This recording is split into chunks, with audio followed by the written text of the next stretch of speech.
তোমাদেরকে আজকে একটা গল্প শোনাই। গল্পটা সবাই শেষ পর্যন্ত শুনবে।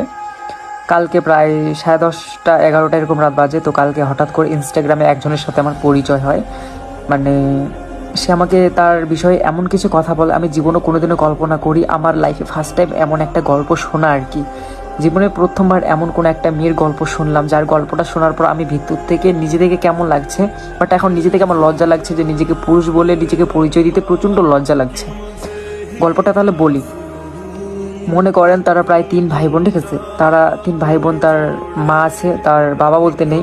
সেম কেস আমার মতো, তার বাবা নেই। সে আমাকে বললো যে তার লাইফে নাকি এমন একটা ছেলে আসছিল, ঠিক আছে? ছেলে এসেছিলো, মানে সে মানে মেজো হয়। তার প্রথম দিদি আছে, বিয়ে হয়ে গেছে, তা সে মেজো। তারপরে নিজে একটা ছোট ভাই আছে। গল্পটা অনেক বড়, আমি নর্মালি পের করে দিয়েছি। তার লাইফে এমন একটা ছেলে আসে হঠাৎ করে, সে তার ফ্যামিলির বিরুদ্ধে গিয়েও সেই ছেলেটার পাশে ছিল। ছেলেটা এমন তাকে প্রতিশ্রুতি স্বপ্ন দেখিয়েছিল যে আমি তোমার সঙ্গ দেবো, তোমার পাশে থাকবো, তোমার সাথে থাকবো, মানে এরকম কিছু চলাকালের পর মেয়েটার সাথে সব কিছু তার হয়ে যায়। তারপর মেয়েটা তাকে বিয়ে করে। ছেলেটা জোর করা তাকে সিঁদুর পরিয়ে দেয়। সিঁদুর পরিয়ে দেওয়ার পর মেয়েটার সঙ্গ দেয়, স্বপ্ন দেখায়। কিন্তু এত কিছু হয়ে যাওয়ার পর সেই ছেলেটা তাকে মাঝ রাস্তায় ছেড়ে দেয়। মানে সব কিছু ইউজ করার পর তাকে ছেড়ে দেয়।